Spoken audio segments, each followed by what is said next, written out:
Bonjour à tous, c'est Nanou. Le concept de monnaie idéale, inspiré des idées de John Nash, propose une vision révolutionnaire de ce que pourrait être un système monétaire optimal. De manière remarquable, Bitcoin, créé en 2009, semble avoir anticipé et mis en œuvre plusieurs aspects clés de cette vision. Examinons comment Bitcoin s'aligne sur les principes de la monnaie idéale et pourrait potentiellement les réaliser. Dans cette présentation, John Nash va expliquer sa vision d'une monnaie idéale, tandis que Satoshi Nakamoto nous exposera les principes fondamentaux de Bitcoin, deux concepts distincts mais étroitement liés par leur quête de stabilité et d'efficacité monétaire. J'affirme qu'une monnaie idéale doit maintenir une valeur stable à long terme. Dans mon analyse, cela implique que la monnaie doit conserver son pouvoir d'achat au fil du temps, évitant ainsi les fluctuations importantes qui pourraient éroder la confiance des utilisateurs. Pour y parvenir, je propose d'utiliser des indices économiques comme l'ICPI pour ajuster sa valeur. Cette approche permettrait de contrer l'inflation et la déflation, assurant une stabilité bénéfique à l'économie. Ma théorie vise à créer une monnaie adaptée aux besoins modernes, protégeant ainsi les acteurs économiques des fluctuations imprévisibles du marché. Au cœur du Bitcoin se trouve sa rareté programmée. J'ai délibérément limité l'approvisionnement total à 21 millions d'unités. Cette décision n'est pas arbitraire, elle est le pilier de la valeur intrinsèque du Bitcoin. Contrairement aux monnaies traditionnelles qui peuvent être imprimées à volonté, diluant ainsi leur valeur, chaque Bitcoin représente une fraction fixe et croissante de l'offre totale. Cette rareté a un impact profond. Depuis sa création, le Bitcoin a montré une tendance claire à l'appréciation sur le long terme. Bien que son prix puisse fluctuer à court terme, la trajectoire globale est ascendante. C'est le reflet direct de sa rareté croissante face à une demande en augmentation. Mais la véritable ingéniosité du Bitcoin réside dans son mécanisme d'ajustement de la difficulté de minage.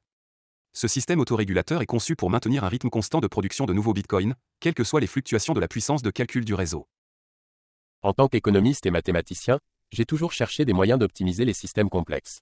C'est dans cet esprit que j'ai développé une théorie visant à simplifier les transactions internationales et à stimuler le commerce mondial. Mon approche propose de réduire considérablement les coûts de transaction, qui représentent souvent un frein majeur aux échanges internationaux. De plus, elle permettrait d'éliminer les incertitudes liées aux fluctuations des taux de change, un facteur de risque important pour les entreprises opérant à l'échelle mondiale. En supprimant ces obstacles, nous pourrions créer un environnement économique plus stable et propice à la croissance, bénéficiant ainsi à l'ensemble de l'économie mondiale. Je suis fier de voir comment Bitcoin a transformé les transactions financières mondiales. Notre création permet désormais des échanges rapides et transfrontaliers, accessibles à tout moment, sans avoir besoin d'intermédiaires.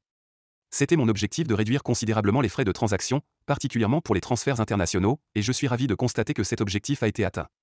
Plus important encore, Bitcoin a éliminé la nécessité de convertir les devises lors des transactions internationales, ce qui non seulement réduit les coûts, mais atténue également les risques associés aux fluctuations des taux de change. En observant ces avancées, je réalise que nous avons véritablement créé un système financier plus efficace et plus équitable pour tous. Dans mes réflexions sur l'économie, j'ai souvent contemplé l'idée d'une monnaie idéale. Elle serait, à mon sens, fondée sur un système d'une transparence cristalline et d'une prévisibilité mathématique. Ce n'est pas une notion abstraite, mais un concept ancré dans la rationalité. L'objectif primordial de cette monnaie serait d'insuffler une confiance inébranlable chez ses utilisateurs.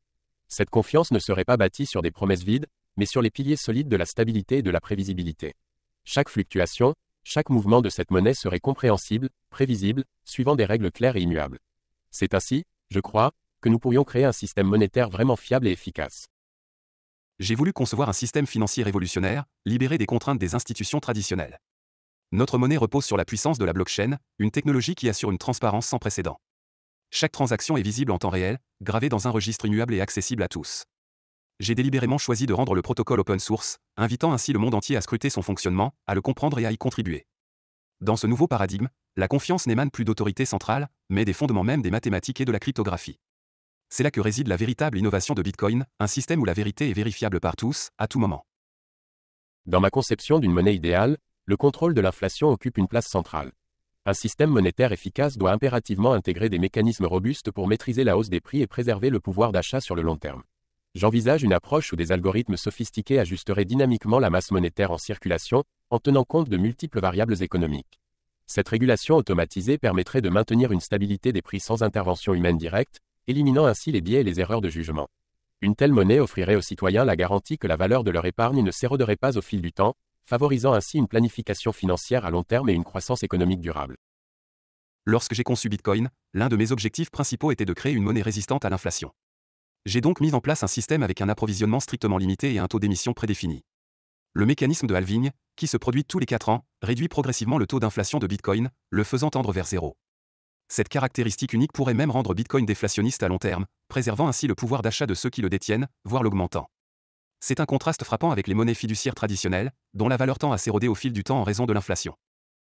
J'ai longuement réfléchi au concept d'une monnaie idéale. Cette monnaie devrait transcender les caprices des hommes politiques et l'arbitraire des banquiers centraux. L'indépendance vis-à-vis des manipulations politiques est cruciale pour garantir la stabilité et la confiance dans un système monétaire. Une véritable monnaie idéale ne serait pas soumise aux décisions parfois hasardeuses des banques centrales. Ce système permettrait une politique monétaire réellement neutre et objective, libérée des intérêts à court terme des gouvernements ou des pressions économiques conjoncturelles. C'est vers cet idéal d'une monnaie rationnelle et incorruptible que devraient tendre nos efforts. En concevant Bitcoin, mon objectif était de créer une monnaie véritablement indépendante des politiques monétaires traditionnelles. Bitcoin incarne cette vision d'une monnaie totalement décentralisée, libérée de tout contrôle gouvernemental ou bancaire. Le protocole que j'ai conçu repose sur des règles immuables, gravées dans le code, qui résistent intrinsèquement aux manipulations. Cette robustesse est cruciale pour offrir une alternative crédible aux monnaies fiduciaires, dont la valeur peut être érodée par les décisions des banques centrales. Avec Bitcoin, chaque transaction est validée par le réseau lui-même, sans intermédiaire de confiance. Cette architecture révolutionnaire permet d'échapper aux politiques monétaires arbitraires qui peuvent déstabiliser les économies. Bitcoin représente ainsi une forme de liberté financière, où les utilisateurs reprennent le contrôle de leur argent, à l'abri des fluctuations induites par les autorités monétaires. Dans ma quête pour définir une monnaie idéale, l'accessibilité universelle s'impose comme un critère fondamental. Une telle monnaie ne saurait être véritablement efficace et équitable si elle n'était pas à la portée de tous.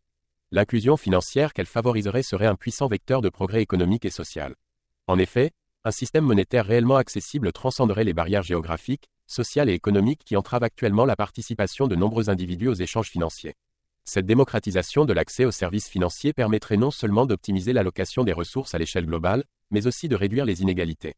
Ainsi, une monnaie idéale devrait être conçue de manière à ce que chaque être humain, indépendamment de sa situation, puisse l'utiliser et en bénéficier, ouvrant la voie à un monde économiquement plus juste et plus dynamique. En créant Bitcoin, j'ai voulu rendre la finance véritablement accessible à tous. Cette crypto-monnaie incarne l'idéal d'accessibilité universelle que j'envisageais. Avec Bitcoin, tout ce dont on a besoin pour participer à l'économie mondiale est un smartphone et une connexion Internet. Cette simplicité ouvre des portes aux populations non bancarisées, leur offrant enfin une chance de s'intégrer au système financier global. Bitcoin ne connaît pas de frontières et ne fait pas de distinction basée sur le statut social ou la localisation géographique de ses utilisateurs. Que vous soyez un habitant d'une mégapole ou d'un village reculé, un PDG, un ouvrier ou un chômeur, Bitcoin vous traite de la même manière. Cette égalité d'accès est au cœur de la révolution que j'ai voulu initier. En supprimant les barrières traditionnelles à l'inclusion financière, Bitcoin donne à chacun le pouvoir de contrôler ses finances, sans discrimination ni intermédiaire. C'est un outil d'émancipation économique. J'espère que vous avez apprécié l'intervention de John Nash et du mystérieux créateur de Bitcoin, connu sous le pseudonyme de Satoshi Nakamoto. Bitcoin présente de nombreuses caractéristiques qui s'alignent remarquablement bien avec la vision de John Nash. Sa nature décentralisée, sa résistance à l'inflation, sa transparence et son accessibilité en font un candidat sérieux. Certes, Bitcoin fait face à des défis, notamment en termes de volatilité à court terme et d'adoption généralisée. Cependant, à mesure que la technologie évolue et que l'adoption s'étend, Bitcoin pourrait se rapprocher encore davantage de l'idéal d'une monnaie stable, fiable et universellement accessible. L'innovation continue dans l'écosystème Bitcoin, avec des développements comme le réseau Lightning pour les micro-paiements rapides, pourrait potentiellement résoudre certains des défis restants. À long terme, Bitcoin pourrait bien représenter une étape significative vers la réalisation de la vision d'une monnaie idéale, offrant un système monétaire plus équitable, transparent et résistant aux manipulations. D'ailleurs, si j'enlève Sato et Koto, que reste-t-il ? N'oubliez pas de liker et de vous abonner. 1000 merci pour vos abonnements. À bientôt.